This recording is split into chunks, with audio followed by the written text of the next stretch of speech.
Demikian juga kondisi sebagian negara adidaya di luar Jazirah Arab. Yang jadi contoh adalah Persia dan Romawi. Karena dua negara inilah yang disebutkan oleh Allah Subhanahu wa taala dalam Al-Qur'an. Kata Allah, "Gulibatir Rum fi adnal ardi wa hum min ba'di ghalabihim sayaghlibun." Kata Allah, telah dikalahkan bangsa Romawi, yaitu dikalahkan oleh Persia di negeri yang terdekat, dan mereka sesudah dikalahkan itu akan mengalahkan Persia kembali. Jadi Allah memberi isyarat tentang Romawi dan Persia. Sampai ada surat namanya surat Ar-Rum, yaitu surat negeri Romawi. Ya. Ar-Rum maksudnya negeri Romawi. Ya. Dua negeri ini adalah dua negeri adidaya yang berada di sekitar Jazirah Arab, ya, dan juga dalam kondisi sangat rusak tatkala itu. Moral mereka sangat rusak. Oleh karenanya Allah Subhanahu wa taala berfirman, "Kitabun anzalnahu ilaika litukhrijan nasa minadh dhulumati ilan nuri biidzni rabbihim ila siratil azizil hamid." Kata Allah Subhanahu wa taala, kitab yang kami turunkan kepada engkau yaitu Al-Qur'an agar engkau mengeluarkan manusia minadh dhulumat, dari kegelapan-kegelapan yang bertubi-tubi, yang bertumpuk-tumpuk, ila nur, menuju jalan yang terang benderang. Jadi manusia tatkala itu benar-benar berada dalam kegelapan, dalam kerusakan. Adapun Romawi, ya, Romawi, maka para ulama menjelaskan Romawi adalah negara yang sangat besar tatkala itu, ya, sampai luasnya mencapai 3/4 benua Eropa, dan mereka menganut agama Nasrani, ya. Dan secara garis besar Romawi tatkala itu menjadi dua, terbagi menjadi dua. Pertama Romawi Barat, ibu kotanya adalah Roma, dan penduduknya mayoritasnya beragama Nasrani Katolik. Kemudian Romawi Timur, ibu kotanya adalah Konstantinopel, ya, dan penduduknya kebanyakan beragama Nasrani Ortodoks. Dan waktu diutusnya Nabi SAW sebagai seorang nabi, Romawi Barat sudah tumbang, tinggal Romawi Timur. Tinggal Romawi Timur yang dipimpin oleh Heraklius, ya. Adapun Romawi Barat sudah tumbang. Dan kedua Romawi ini yang terpecah menjadi dua ini sering bersengketa. Mereka saling bersaudara, agamanya sama tapi saling perang-perangan di antara mereka, ya. Dan kerusakan moral sangat luar biasa, ya. Waktu di zaman mereka terjadi korupsi yang luar biasa, kemudian kezaliman yang luar biasa, kemudian pernikahan sangat mahal tatkala itu, sehingga mereka lebih senang berzina daripada menikah karena beratnya urusan pernikahan. Kemudian di antara buruknya moral mereka, mereka sering, ya, melakukan perbudakan, dan budak-budak yang mereka miliki terkadang diadu dengan hewan. Mereka punya arena, semacam arena, kemudian mereka kumpul di arena tersebut, kemudian mereka nonton. Misalnya budak berkelahi dengan budak, ya. Kemudian budak disuruh lawan hewan, berkelahi melawan singa, melawan macan, dan ini mereka nonton dengan penuh kesenangan. Ini menunjukkan moral yang sangat buruk dari orang-orang Romawi. Ya, demikian juga orang-orang Persia. Orang-orang Persia juga moral sangat buruk.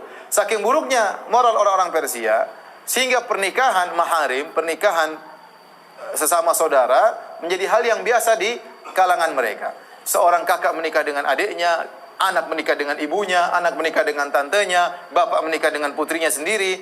Ini hal yang biasa dilakukan oleh orang-orang Persia, dan ini menunjukkan akhlak mereka yang di puncak keburukan, ya. Karena masalah menikah sesama saudara, semua orang akan menolak hal tersebut, baik beragama maupun tidak beragama.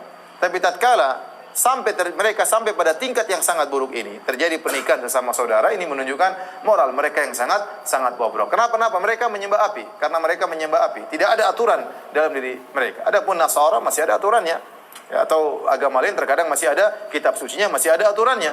Adapun para penyembah api, ya, orang-orang Majusi, tidak ada aturan bagi mereka, sehingga akhirnya kebobrokan mereka sampai pada tingkatan ini. Dan ini benar-benar dipraktekkan oleh raja mereka, ya. Sampai disebutkan Yazdajir II menikah dengan putrinya. Dia menikah dengan putrinya sendiri. Kemudian akhirnya terjadi masalah, mungkin permasalahan rumah tangga. Kemudian terjadi KDRT, akhirnya putrinya dibunuh, ya. Dibunuh oleh bapaknya sendiri setelah dia menikahi putrinya. Rusak luar biasa, ya. Kemudian mereka juga secara akidah rusak. Mereka meyakini bahwasanya raja mereka keturunan Tuhan, ada darah ketuhanan, ya. Sehingga, atau darah dewa mereka. Sehingga kalau mereka bertemu dengan sang raja, ya, harus dari jarak yang jauh. Tidak boleh udara yang keluar dari mulut mereka sampai kepada sang raja. Seakan-akan udara yang keluar dari mulut mereka adalah najis, tidak boleh menyentuh sang raja. Harus ada jaraknya, tidak boleh dekat-dekatan. Ini keyakinan mereka berlebih-lebihan kepada raja-raja mereka.